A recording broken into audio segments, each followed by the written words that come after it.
Part 1. The Anneliese Michel Exorcism Case Scene, 1976.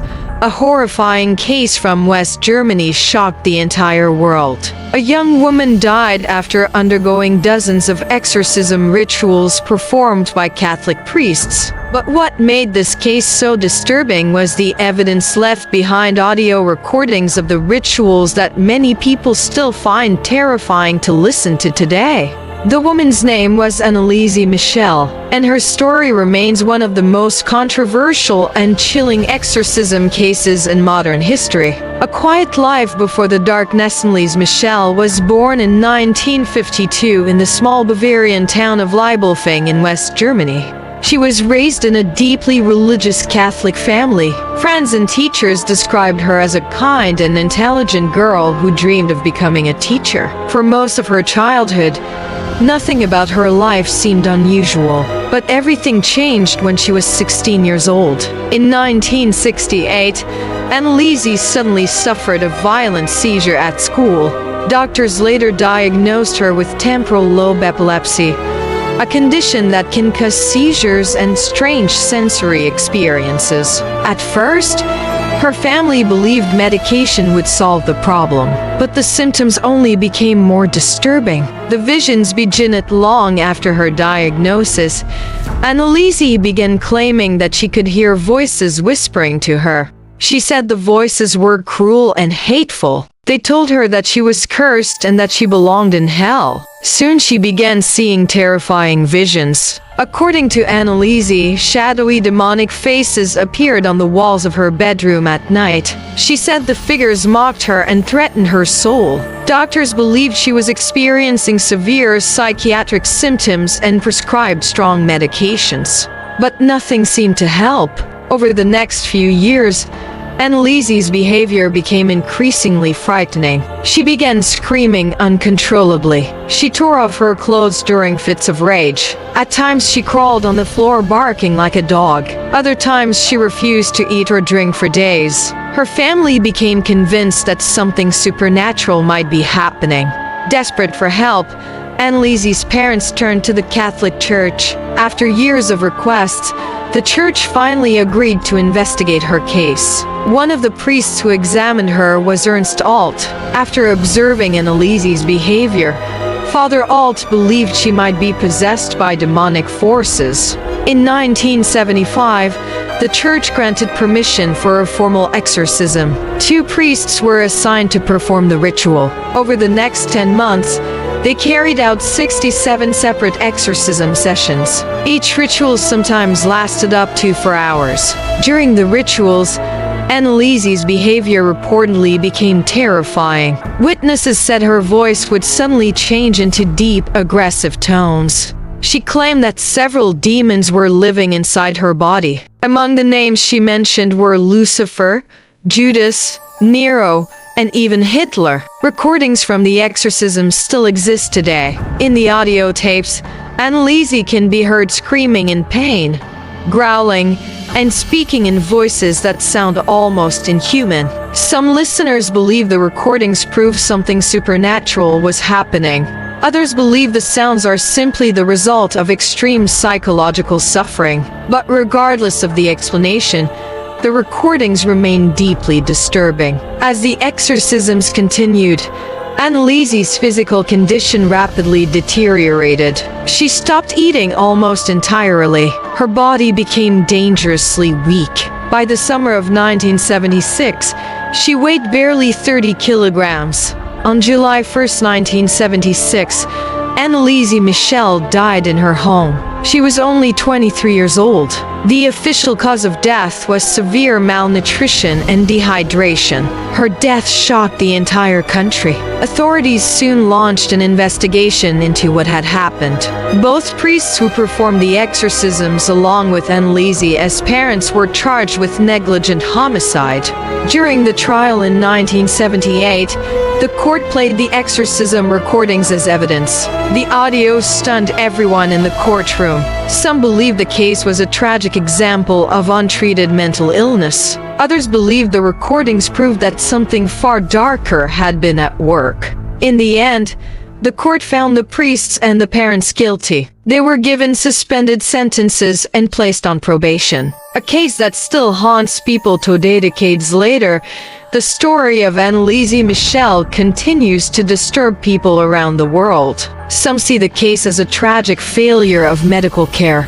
Others believe it may have been one of the most convincing cases of demonic possession ever recorded. The mystery surrounding her suffering has never truly been resolved, and the recordings from the exorcisms remain one of the most chilling pieces of audio evidence ever connected to a paranormal case. Even today, many people who listen to them say the same thing: they wish they hadn't. Part 2: Dyatlov Pass Incident. In the winter of 1959, 9 experienced hikers set out on an expedition into the frozen mountains of the Soviet Union. They were young, skilled, and well prepared for the harsh wilderness. But weeks later, search teams' campsite had been abandoned in the middle of the night. Their tent had been cut open. From the inn, and the hikers had fled into the freezing darkness barefoot. By the time rescuers found their bodies, some of the injuries were so strange that investigators struggled to explain them. This chilling mystery became known as the Dyatlov Pass Incident.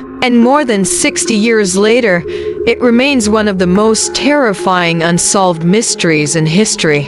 In January 1959, a group of students and experienced hikers from the Ural Polytechnic Institute set out on a winter expedition through the remote Ural Mountains. The group was led by a 23-year-old engineering student named Igor Dyatlov. Their goal was to reach a distant mountain known as Otorten Mountain. The route was considered extremely difficult, but the hikers were confident.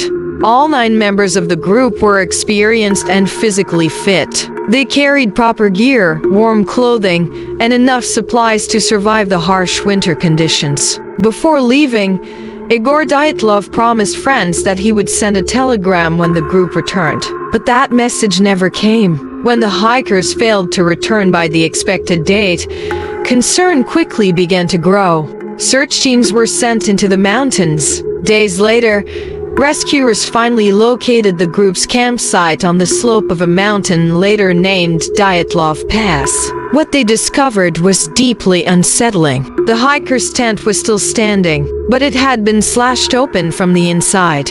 Inside the tent, investigators found warm clothes, boots, food, and personal belongings. Everything had been left behind. It looked as if the hikers had fled in sudden panic.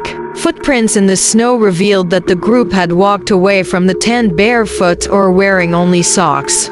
In temperatures close to -30 degrees Celsius, about a mile from the campsite, search teams discovered the first 2 bodies. They were found beneath a large cedar tree near the edge of a forest. Both hikers were barefoot and wearing only thin clothing. Investigators believe they had tried to start a small fire before freezing to death. Nearby, rescuers discovered 3 more bodies. These hikers appeared to have been attempting to return to the campsite, but they collapsed in the snow before reaching the tent. At this point, investigators believed the group had died from hypothermia, but the most disturbing discoveries were still to come. Months later, after the snow began to melt, rescuers found the final 4 hikers buried beneath deep snow in a nearby ravine. Their injuries were shocking. One hiker had a crushed skull. Another had massive chest fractures so severe that doctors compared the damage to injuries from a high-speed car crash. Even more disturbing, one of the victims was missing her tongue. Yet strangely, there were almost no external wounds. It was as if some invisible force had caused devastating internal injuries. Investigators struggled to understand what had happened. Over the decades, countless theories have tried to explain the Dyatlov Pass incident. Some believe the hikers were caught in a sudden avalanche. Others suggest they may have encountered secret Soviet military experiments. There were even reports of strange orange lights in the sky that night. And some locals claim the mountains were cursed. But no single explanation answers all of the strange details. Why did the hikers cut their way out of the tent? Why did they run into the freezing wilderness without proper clothing? And what caused the mysterious injuries found on the final victims? In recent years, scientists have suggested that a rare type of avalanche may have caused the hikers to panic and flee their tent. But many researchers remain unconvinced. Too many details still seem unexplained. The strange injuries, the missing tongue, the terrifying decision to abandon shelter in deadly cold. More than 6 decades later, the Dyatlov Pass incident remains one of the most disturbing mysteries in modern history. 9 people entered the mountains that winter night. But whatever happened in the darkness of those frozen slopes may never be fully understood. Part 3. Bachelor's Grove Cemetery. Hidden deep within a quiet forest preserve near Chicago lies a cemetery that many people refuse to visit after dark. During the day, it looks like any other abandoned burial ground. Broken tombstones, overgrown paths, and a silence that feels heavier than it should. But when night falls, some visitors claim the place becomes something else entirely. Strange lights appear between the trees, shadowy figures move among the graves, and sometimes, a ghostly woman dressed in white is seen sitting silently on a headstone. This eerie location is known as Bachelor's Grove Cemetery, and for decades, it has been called one of the most haunted cemeteries in America. Bachelor's Grove Cemetery was established sometime in the early 1800s in what is now part of the Rubio Woods Forest Preserve. The cemetery once served a small rural community that lived in the area, but over time, the town slowly disappeared. Families moved away, the church nearby closed, and eventually the cemetery was abandoned. By the mid-1900s, the area had become isolated and overgrown. That's when the strange reports began. Mysterious lights in the darkness zone of the most common sightings at the cemetery involve strange floating lights. Late at night, witnesses have reported glowing orbs drifting slowly between the trees. Some describe them as pale blue or green lights hovering above the ground. Others claim the lights suddenly appear and then vanish without a trace. Paranormal investigators believe these may be manifestations of spiritual energy, but skeptics argue they could simply be reflections or natural gases from the swampy ground nearby. Still, the sightings have continued for decades. Perhaps the most famous ghost associated with the cemetery is known as the White Lady. Visitors claim to see a pale woman dressed in old-fashioned clothing sitting on a gravestone. Sometimes she appears to be holding a baby in her arms. Witnesses say the figure often looks down silently, before slowly fading away. Several people have even reported capturing strange figures in photographs taken at the cemetery. One image taken during a paranormal investigation reportedly shows a translucent woman sitting calmly on a headstone. The photograph later became one of the most famous ghost images connected to the cemetery. Another bizarre story involves what locals call the phantom car. Some visitors claim they have seen an old black vehicle driving slowly along the dirt road near the cemetery late at night. But whenever someone approaches it, the car simply disappears. No sound of an engine, no headlights, just empty darkness. A place that still draws visitors over the years, the cemetery became so popular with ghost hunters and thrill seekers that authorities eventually restricted nighttime access to the area. Despite this, the legend of the haunted cemetery continues to grow. Paranormal investigators still visit the site hoping to capture evidence of unexplained activity, and many who walk through the cemetery say they feel something strange, an uneasy silence, a sudden chill in the air, or the unsettling feeling that someone is standing just behind them, watching from the shadows between the graves. Today, Bachelor's Grove Cemetery remains one of the most famous haunted locations in the United States. Whether the stories are the result of imagination, natural phenomena, or something truly paranormal is still unknown. But the countless sightings over the years continue to fuel its terrifying reputation. Because in places where the past has been forgotten, sometimes the dead refuse to be forgotten as well. Part 4: The Stanley Hotel. High in the mountains of Colorado, during the day, it looks peaceful. Elegant halls, historic architecture, breathtaking views of the Rocky Mountains. But when night falls, the atmosphere changes. Strange sounds echo through empty corridors. Piano music plays in rooms where no one is sitting. Some visitors swear they've seen figures walking the halls, long after everyone else has gone to bed. This is the infamous The Stanley Hotel. For more than a century, it has been the center of countless ghost stories. The Stanley Hotel first opened its doors in 1909. It was built by inventor Freeland Oscar Stanley. He made his fortune from Stanley steam automobiles. Stanley chose Estes Park for its beautiful scenery and clean mountain air. The hotel quickly became a luxurious destination for wealthy travelers. Guests enjoyed fresh air, elegant dining rooms, and peaceful mountain views. But something else seemed to share the hotel with them. One spirit reported is the hotel's founder himself. Guests and staff have seen an older gentleman, dressed in early 1900s clothing, walking through the lobby or near the billiard room. Some believe this is Freeland Oscar Stanley, still watching over the hotel he built. Employees reported lights turning on by themselves, doors opening slowly when no one is nearby, as if someone invisible is moving through the building. One of the most famous haunted locations is room 217. Long ago, a storm caused an explosion. A housekeeper, Elizabeth Wilson, survived. She later returned to work at the hotel. Since her death, her spirit still looks after the room. Visitors reported luggage unpacked on its own, shoes mysteriously moved beside the bed, lights turning on and off during the night.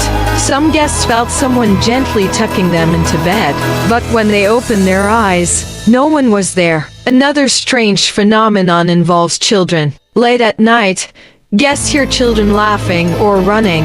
Footsteps echo down empty corridors, but when people open their doors, the hallway is silent. Some claim to see ghostly children playing in the grand staircase area before vanishing. The inspiration for a horror legend. The hotel became famous after Stephen King's visit. King stayed while the hotel was nearly empty. He experienced strange dreams and unsettling feelings. Those experiences inspired his novel, The Shining. The story became a famous horror film. The Stanley Hotel draws curious visitors, hoping to experience something paranormal. A hotel that never truly sleeps. Today, the Stanley Hotel is still open to guests. People travel hoping to spend a night, mostly with pleasant memories. But a few claim they experienced something unexplainable. Strange footsteps, moving objects, the uneasy feeling that someone is watching. Whether the stories are true hauntings or legends, the mystery remains. In a place with more than a century of history, sometimes the past refuses to stay buried. Part 5: Tower of London. Deep in the heart of London stands an ancient fortress, a silent witness to nearly 1,000 years of English history. Within its imposing stone walls, kings have ordered deaths, traitors have been locked away in dark, damp chambers, and countless souls have met their final brutal moments. But according to centuries of chilling eyewitness accounts, some of them never truly left. This is the Tower of London, a place steeped in blood and sorrow, and a location many believe to be one of the most haunted on earth. Our story begins in 1078, when William the Conqueror first laid the foundations for this formidable structure. Initially designed as a royal residence and a symbol of Norman power, its purpose soon shifted to something much darker. Over the centuries, the tower became a notorious prison for enemies of the crown, a place where hope went to die. Many who entered its gates were subjected to unimaginable torture in the depths of its dungeons. Others were publicly executed on the nearby grounds, their final moments a spectacle for the baying crowds. And some simply vanished, swallowed by the cold, unforgiving stone, their fates forever unknown. With such a long and brutal history of death and suffering, It's no surprise that ghost stories have clung to the tower like a persistent fog. Perhaps the most famous spirit said to roam these ancient halls is that of Anne Boleyn, the second, and arguably most tragic, wife of the infamous King Henry VIII. Anne's life came to a violent end in 1536. After failing to provide the king with a male heir, she was accused of treason, adultery, and a host of other fabricated charges. Her execution took place on Tower Green, a supposedly more private and reserved for royalty, but no less horrifying. Legend says that her restless spirit still walks the tower grounds at night. Over the centuries, numerous guards and visitors have reported seeing a spectral woman dressed in elegant white, wandering the corridors and battlements. In some of the most disturbing sightings, the figure is seen carrying her own severed head under her arm. Witnesses describe how the ghost glides silently through the tower, a figure of profound sadness, before fading back into the shadows. Is this the eternal penance of a queen betrayed by her king? But Anne is not the only royal spirit said to be trapped here. Another chilling legend concerns two young boys, Prince Edward V and his younger brother, Richard of Shrewsbury. After the death of their father, King Edward IV, the two princes were placed in the tower in 1483, supposedly for their own protection, by their uncle Richard, Duke of Gloucester, who would soon become King Richard III. Shortly after they were last seen playing in the Tower Gardens, the boys disappeared without a trace. They were never seen alive again. Their disappearance fueled one of England's greatest royal mysteries. It wasn't until nearly 200 years later, in 1674, that a gruesome discovery was made. Workmen renovating a staircase within the White Tower unearthed a wooden chest containing the skeletons of two small children. Though never definitively proven, it is widely believed that these were the remains of the long-lost princes. To this day, their deaths remain officially unsolved. Some guards on the lonely night watch claim to have seen the ghostly figures of two children, wearing white nightgowns and holding hands, their translucent forms drifting through the bloody tower before vanishing into the very walls where their bodies were found. Ghostly apparitions aren't just limited to royalty. One of the most famous and well-documented sightings occurred in the 19th century. A guard stationed at the Jewel House was on his nightly patrol when he suddenly fainted at his post. When he regained consciousness, he told a terrifying tale. He claimed he had been confronted by a bizarre and horrifying figure. A glowing white, bear-like shape had emerged from the darkness under the jewel room door and slowly advanced towards him. Terrified, the guard lunged forward with his bayonet, attempting to stab the creature, but the blade passed straight through it, meeting no resistance. Overwhelmed by sheer terror, the guard collapsed. When his fellow officers found him, they were so disturbed by his frantic story that they brought him before a court-martial for dereliction of duty. However, other witnesses, including the keeper of the crown jewels, came forward to corroborate the sighting, swearing they saw the same apparition from a window.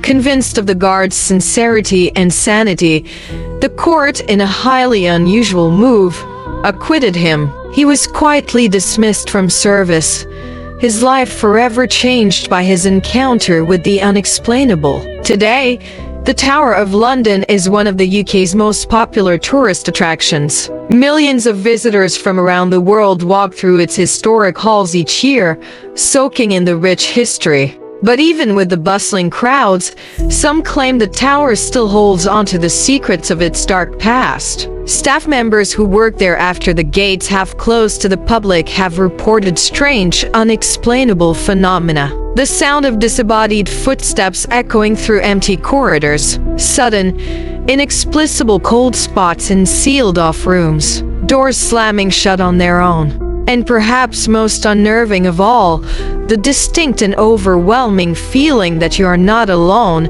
that someone is standing just over your shoulder, watching you from the shadows. Whether these countless sightings are the genuine manifestations of restless spirits, or simply legends fueled by centuries of tragedy and the power of human imagination, one thing remains certain. The Tower of London has a history written in blood, betrayal, and sorrow. And if the spirits of the dead truly linger in the places where they suffered the most, then it is entirely possible that some of the Tower's most famous prisoners are still trapped within its walls, condemned to walk its halls for eternity, their stories echoing through the ages. So the next time you visit, pay close attention. You never know who or what you might encounter. Thanks for watching. If you enjoyed this journey into the paranormal, don't forget to like, subscribe, and hit that notification bell for more tales from the world's most haunted places.